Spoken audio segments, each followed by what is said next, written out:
अन्नपतेन्नस्य नूदे जनमीवस्य सुखमिनः प्रप्रदातारन्तारिक ऊरजन्नोदे द्विपदे चतुष्पदे चतुष्कोणमण्डलं कृत्वा तदुपरि नैवेद्यपात्रं निधाय गायत्रीमन्त्रेण पात्रं प्रोक्षयेत् ऋतन्त्वा सत्येन परिखिञ्जामि धेनुमुद्रयाममृतीकृत्य गरासमुद्रया ॐ प्राणाय स्वाहा ॐ अपानाय स्वाहा ॐ व्यानाय स्वाहा ॐ उदानाय स्वाहा ॐ समानाय स्वाहा ॐ ब्रह्मणे नमः।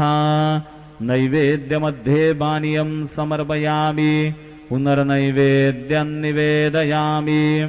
ॐ प्राणाय स्वाहा ॐ अपानाय स्वाहा ॐ व्यानाय स्वाहा ॐ उदानाय स्वाहा ॐ समानाय स्वाहा ॐ ब्रह्मणे नमः।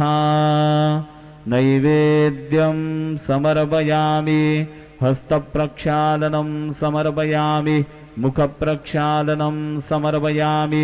शेषोपचारार्थे प्रार्थनापूर्वकनमस्कारं करोमि। श्री सच्चिदानंद सद्गुरु साईनाथ महाराज की जय।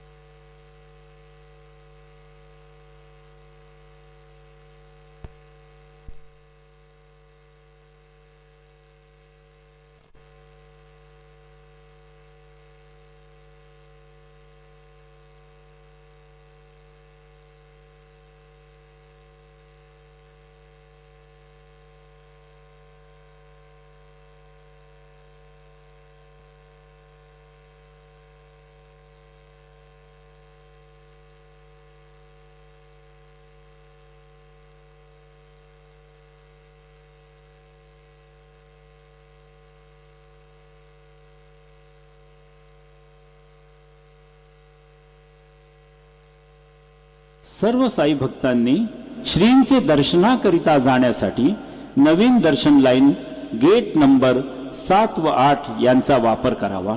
तसेच VIP पास धारकांनी नवीन दर्शन लाइन गेट नंबर 6 चा वापर करावा।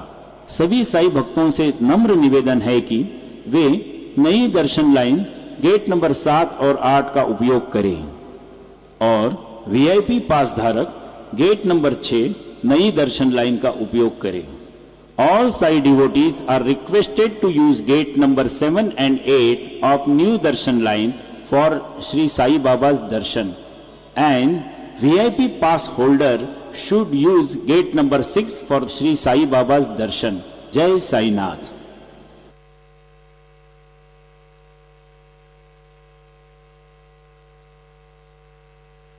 श्री साई प्रसादालय सकाळी 9:30 ते रात्र 9:30 वाजेपर्यंत चालू राहील। सर्व साई भक्तांनी श्रींचे महाप्रसादाचा लाभ घ्यावा। श्री साई प्रसादालय सुबह 9:30 से लेकर रात 9:30 तक खुला रहेगा। सभी साई भक्तों से निवेदन है कि वे श्री के महाप्रसाद का लाभ उठाएं।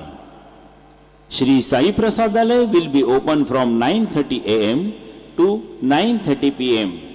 All Sai devotees are requested to have Sri Sai Baba's Mahaprasad.